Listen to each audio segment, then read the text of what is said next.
সম্মানিত দিনী ভাই ও বোনেরা, আমরা আজকে পবিত্র কোরআনুল কারীমের সূরা বাকারার ২৬ নম্বর আয়াত নিয়ে আমরা আলোচনা করব।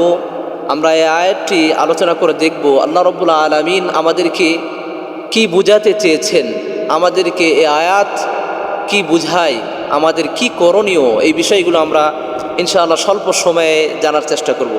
প্রিয় ভাইয়েরা আমার, এই আয়াতকে বোঝার জন্য সূরা বাকারার ২৬ নম্বর আয়াতটি বোঝার আগে আমাদেরকে পূর্বের কয়েকটি আয়াত আমাদেরকে সামনে নিয়ে আসতে হবে, তাহলে আমরা এই আয়াতকে বুঝতে পারবো। আসলে এই আয়াতে এই আয়াতে একটা অভিযোগ করা হয়েছে। সেই অভিযোগের উত্তর দেওয়া হয়েছে পূর্বের ২৪ নম্বর আয়াতে। ২৪ নম্বর আয়াতে যে কাফেরদের সম্পর্কে যে তাদের পক্ষ থেকে একটা অভিযোগ উত্থাপিত হয়েছে, সেই আয়াতটি হচ্ছে এটা। আল্লাহ রাব্বুল আলামিন বলেন, ওয়া ইন কুনতুম ফি রাইবিম মিম্মা নাযালনা আলা আবদিনা ফাতু বিসূরাতিন মিন মিসলিহি ওয়াদউ শুহাদাআকুম মিন দুনিল্লাহি ইন কুনতুম সাদিকিন। আল্লাহু আকবার। বন্ধুগণ আমার শুনুন, আল্লাহ রাব্বুল আলামিন বলছেন, ওয়া ইন কুনতুম ফি রাইবিম, সেই ১৫০০ বছর পূর্বে যখন কাফের এবং মুশরিক বেদ্দিনরা আল্লাহর নবী সাল্লাল্লাহু আলাইহি সাল্লামের কাছে এসে তারা কোরআনকে অবমাননা করে, রাসূল স্বীকার করতে তারা অবমাননা করে।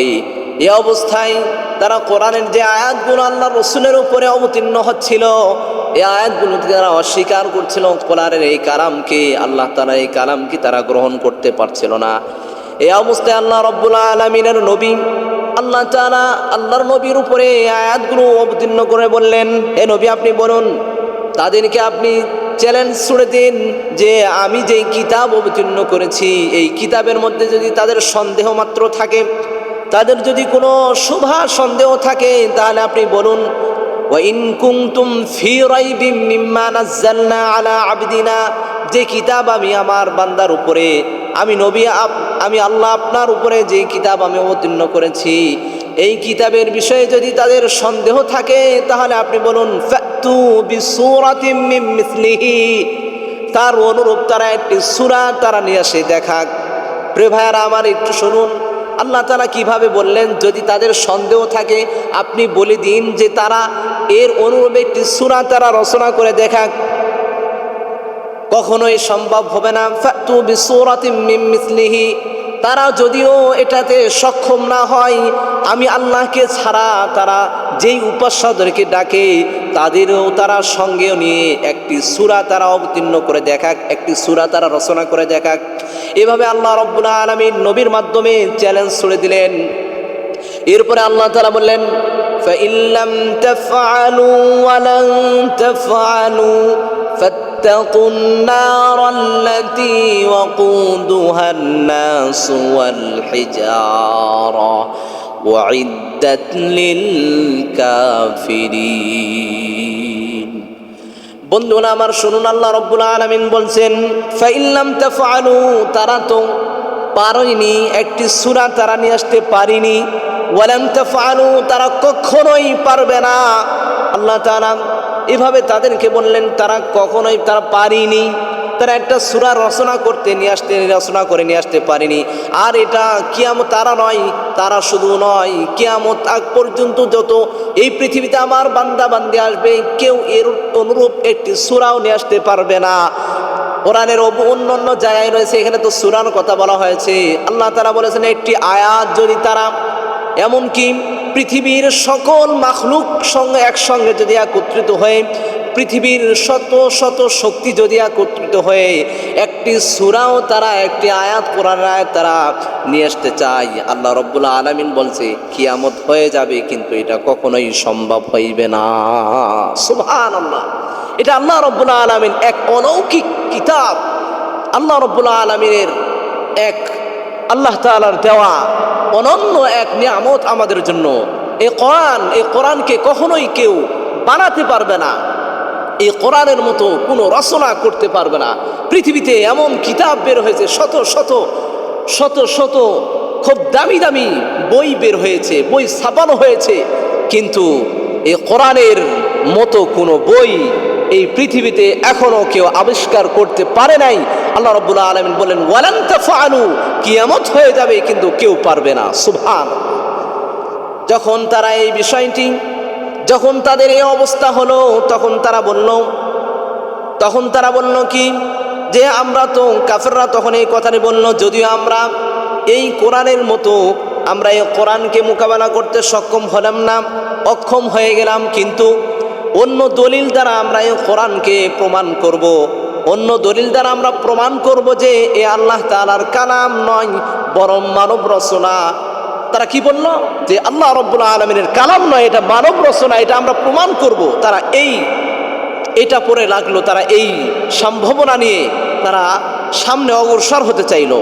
তাই যে তারা কি বলছে, তারা এই যে মহান আল্লাহ রাব্বুল আলামিন, তারা বলছে যে আল্লাহ তাআলার কালাম, যে মহান রব্বুল আলামিনের তো কালাম আল্লাহ তাআলা এটা দিয়েছেন, ঠিক আছে, কিন্তু এই পৃথিবীতে যত মানুষ রয়েছে, মহান ব্যক্তিত্ব যারা রয়েছে, যারা শ্রেষ্ঠ ব্যক্তিত্ব, তারা যখন কোনো কথা বলার সময় কোনো উপমা টানেন, কোনো উদাহরণ পেশ করেন, তখন তারা তুচ্ছ এবং নিকৃষ্ট ছোট বিষয় দিয়ে তারা উপমা দেন না।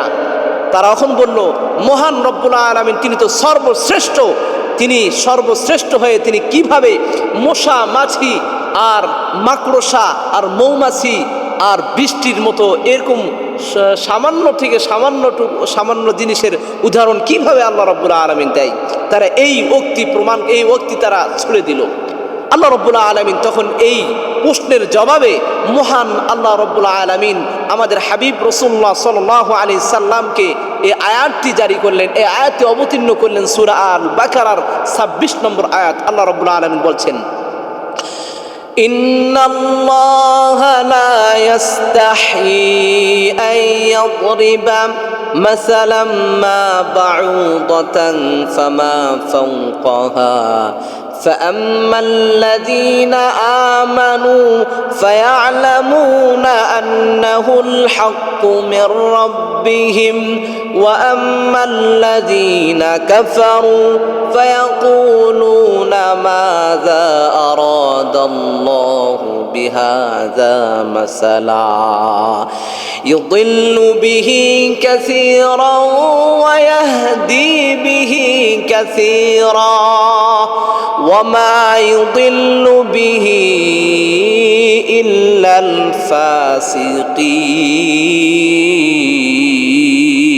الفاسقين الله أكبر। বন্ধুগণ আমার একটু মনোযোগ দিয়ে শুনুন, প্রিয় ভাইয়ারা আমার, দেখুন আল্লাহ রাব্বুল আলামিন আয়াতে কি বলছেন। আল্লাহ রাব্বুল আলামিন বলছেন ইন্নাল্লাহ, নিশ্চয় আল্লাহ রাব্বুল আলামিন, লা ইস্তাহয়ী, তিনি লজ্জাবোধ করেন না, তিনি ইতস্তবোধ করেন না, তিনি ছোট মনে করেন না, আইয়াদরিবা মাসালান, কোনো মশার উদাহরণ দিতে, আইয়াদরিবা মাসালান, কোনো মশার উদাহরণ পেশ করতে, মা বাউদাতান ফামা ফাওকাহা, মশা এবং তার চেয়েও ছোট কোনো বস্তুর কোনো জিনিসের তিনি উদাহরণ পেশ করতে তিনি কি করেন না, ইতস্তবোধ করেন না, তিনি লজ্জাবোধ করেন না। প্রিয় ভাইয়েরা আমার, আল্লাহ রাব্বুল আলামিন এই যে এই কথাটি আমাদেরকে জানিয়ে দিলেন, আমাদেরকে মশা এবং মাছি মাকড়সা বৃষ্টি এভাবে গাছপালা দিয়ে আমাদেরকে বোঝানোর চেষ্টা করেছেন, আমাদেরকে উদাহরণ টেনেছেন। এমনকি ছাই এই যে কোনো খড়ি পুড়ে যাওয়ার পরে যে কয়লা হয়ে যায়, এই কয়লা দিয়ে আল্লাহ রাব্বুল আলামিন উদাহরণ টেনেছেন। প্রিয় ভাইয়েরা আমার, এখান থেকে আমাদেরকে বুঝতে হবে যে আল্লাহ তাআলার কাছে কোনো জিনিস ছোট না। এই জন্য মুফাসসিরিন কেরাম এই আয়াতকে সামনে নিয়ে কয়েকটি তাফসির করেছেন। আমি কমপক্ষে 4টি তাফসির উল্লেখ করেছি। মুফাসসিরিন কেরাম তাফসিরে ইবনে কাসির, তাফসিরে তাবারি, অন্য তাফসির গ্রন্থে এই উদাহরণগুলো টানা হয়েছে, ব্যাখ্যা করা হয়েছে, যে বলা হচ্ছে সত্যতা বোঝানোর জন্য, 1 নম্বর সত্যতা বোঝানোর জন্য ছোট বড় কোনো উদাহরণ তার কাছে বাধা নয়। কারণ কি? কারণ সবই আল্লাহ রাব্বুল আলামিনের সৃষ্টি। সুবহানাল্লাহ। গর্তের ভিতরে যে পিপিলিকা রয়েছে আর আসমানের যে উপরে পাখি উড়ে, এমনকি এই সব কিছুই ছোট্ট থেকে ছোট্ট, বড় থেকে বড়, এই সব কিছু আল্লাহ রাব্বুল আলামিনের সৃষ্টি। এই জন্য আল্লাহ তাআলার কাছে লজ্জাবোধ হওয়ার কোনো কারণ নেই। দ্বিতীয় নম্বর, ছোট জিনিসও আল্লাহর অসীম ক্ষমতার নিদর্শন রয়েছে। যে আল্লাহ রাব্বুল আলামিন ছোট জিনিসগুলো দিয়ে আল্লাহ তাআলা সৃষ্টি করেছেন, এইগুলো আল্লাহ তাআলার অসীম ক্ষমতার নিদর্শন রাখে। একটি মশার শরীরের গঠনও আমাদের জন্য অনেক শিক্ষা রয়েছে। এই জন্য আমাদেরকে ছোট্ট থেকে ছোট্ট যেই বস্তুগুলো রয়েছে, এগুলোর মধ্যে আমরা যদি চিন্তা ফিকির করি, তাহলে আমরা এখান থেকে শিক্ষা গ্রহণ করতে পারবো।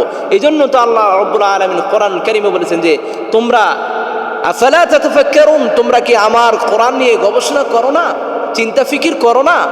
প্রিয় ভাইয়ের আমার, এই জন্য আল্লাহ রাব্বুল আলামিনের কাছে কোনো বস্তু ছোট নয়। 3 নম্বর, মুফাসসিরিন কিরাম বলেছেন, পরবর্তী আয়াতকে এভাবে উল্লেখ করেছেন। আল্লাহ রাব্বুল আলামিন যে বলেছেন, ফাআম্মাল্লাযীনা আমানু ফায়া'লামুনা আন্নাহুল হাক্কু মির রাব্বিহিম ওয়া আম্মাল্লাযীনা কাফারু ফায়াকুলুনা মাযা আরাদাল্লাহু বিহাদা মাসালা ইউদিল্লু বিহি কাসীরা ওয়া ইয়াহদি বিহি কাসীরা ওয়া মা ইউদিল্লু বিহি ইল্লাল ফাসিকিন। প্রিয় ভাইয়েরা আমার, এই আয়াত দ্বারা বোঝানো হচ্ছে, মুফাসসিরিন কিরাম বলেছেন, আল্লাহ রাব্বুল আলামিন পরবর্তী আয়াত এটাও দলিল হিসাবে দিয়েছেন, তাদের জবাব হিসাবে, যে ফাআম্মাল্লাযীনা আমানু, এই যে 3 নম্বর, মুমিনরা শিক্ষা গ্রহণ করবে। আল্লাহ রাব্বুল আলামিন ছোট থেকে ছোট, বড় থেকে বড় যত উদাহরণ পেশ করেছেন, যত উপমা দিয়েছেন, এগুলো থেকে মুমিন শিক্ষা গ্রহণ করবে। আল্লাহ রাব্বুল আলামিন বলছেন ফাআম্মাল্লাযীনা আমানু, যারা ঈমান এনেছে, ফায়া'লামুনা আন্নাহুল হাক্কু মির রাব্বিহিম, রবের পক্ষ থেকে যে সঠিকটা এসেছে, এই সঠিকটাকে তারা বিশ্বাস করবে, এই সঠিকটা তারা বিশ্বাস অনুধাবন করবে, এখান থেকে তারা শিক্ষা নিবে, এখান থেকে তারা চিন্তা ফিকির করে তারা এই পৃথিবীতে বিভিন্ন বিষয় তারা আবিষ্কার করবে। এই আল্লাহ রাব্বুল আলামিনের যারা মুমিন বান্দা রয়েছে, তাদের বিশ্বাস হচ্ছে এটা। অপরদিকে ওয়া আম্মাল্লাযীনা কাফারু, যারা কাফের হয়েছে, যারা কুফরি করেছে, যারা এই কোরআনকে বিশ্বাস করে না, আল্লাহকে অস্বীকার করে, রাসূলকে অস্বীকার করে, তারা কি বলে? ফায়াকুলুনা মাযা আরাদাল্লাহু বিহাযা মাসালা। এই যে আল্লাহ রাব্বুল আলামিন এই উদাহরণ দ্বারা কি উদ্দেশ্য নিয়েছে, তারা এরকম অলৌকিক প্রশ্ন করে। এই প্রশ্ন করার কারণেই আল্লাহ রাব্বুল আলামিন উদাহরণ দিয়েছেন। আল্লাহ তাআলা ব্যক্ত করেছেন যে ইউদিল্লু বিহি কাসীরান, এই যে তাদের এই উক্তির কারণেই, কোরআনকে ভালোভাবে না মেনে নেওয়ার কারণেই তাদের অধিকাংশই একেবারে পথভ্রষ্ট হয়ে গেছে, অধিকাংশই পথভ্রষ্ট হয়েছে। ইউদিল্লু বিহি কাসীরা, অনেক মানুষ পথভ্রষ্ট হয়েছে। আর অপরদিকে যারা এটাকে নিয়েছে উদাহরণস্বরূপ, যারা শিক্ষা স্বরূপ নিয়েছে এটাকে, আল্লাহ রাব্বুল আলামিনের সৃষ্টি, এটাকে যারা গ্রহণ করেছে, তাদের অবস্থা আল্লাহ রাব্বুল আলামিন তুলে ধরেছেন। ওয়াহদি বিহি কাসীরা, তারা পথ পেয়েছে, সুবহানাল্লাহ, তারা সঠিক পথ পেয়েছে। আর ওমা ইউদিল্লু বিহি ইল্লাল ফাসিকিন, মূলত পথভ্রষ্ট হয় যারা পাপাচার, যারা ফাসিক ফুজ্জার, তারাই কি হয়ে যায়? তারা পথভ্রষ্ট হয়ে যায়। আর এই পথভ্রষ্টতা, যারা পথভ্রষ্ট হয়েছে, যারা এই কোরআনকে অবমাননা করে, অবজ্ঞা করে, এটাকে অস্বীকৃতি দিয়ে যারা অবজ্ঞা করে, যারা কি হয়েছে? পথভ্রষ্ট হয়েছে, তাদের অবস্থান কোথায়? এই আয়াতের আল্লাহ রাব্বুল আলামিন শেষের দিকে বলেছেন, যে আয়াতটি সূরা বাকারার 26 নম্বর আয়াতের শেষের দিকে, 26 নম্বর আয়াতের পূর্বে 24 নম্বর আয়াতের পরে আল্লাহ রাব্বুল আলামিন দিয়েছেন কিভাবে? যে আল্লাহ তাআলা বলছেন যে ফাইন লাম তাফআলু ওয়া লাম তাফআলু ফাত্তাকুন নার। আল্লাহ তাআলা বলছেন যারা পারেই নাই, তারা আমার এই কোরআনের অনুরূপ একটি সূরা নিয়ে আসতে পারে না, তারা পারবেও না, তারা এত কিছু আমি দেওয়ার পরে তারা বিশ্বাস স্থাপন করছে না, তাদের জন্য আল্লাহ তাআলা সতর্কবাণী দিয়েছেন যে ফাত্তাকুন নার, ওই আগুনকে ভয় করো। তুমি আমার কোরআনকে অস্বীকার করছো, এভাবে যদি তুমি আমার কাছে চলে এসো, তাহলে মনে করো ফাত্তাকুন নার, ওই আগুনকে ভয় করো। ওয়াকুদুহান নাস ওয়াল হিজারা, যার ইন্ধন হবে মানুষ এবং পাথর। প্রিয় ভাইয়েরা আমার, এই জন্য আমরা কোরআনের ছোট্ট থেকে ছোট্ট যে উদাহরণগুলো রয়েছে, আল্লাহ রাব্বুল আলামিন আমাদেরকে বোঝানোর জন্য যে কোরআন যেভাবে তিনি ব্যক্ত করেছেন, আমরা যদি এখানে চিন্তা ফিকির করি, গবেষণা করি, এগুলো সম্পূর্ণভাবে মেনে নেই, তাহলে আমরা পথভ্রষ্ট হব না, আমরা সঠিক পথের উপর প্রতিষ্ঠিত হব।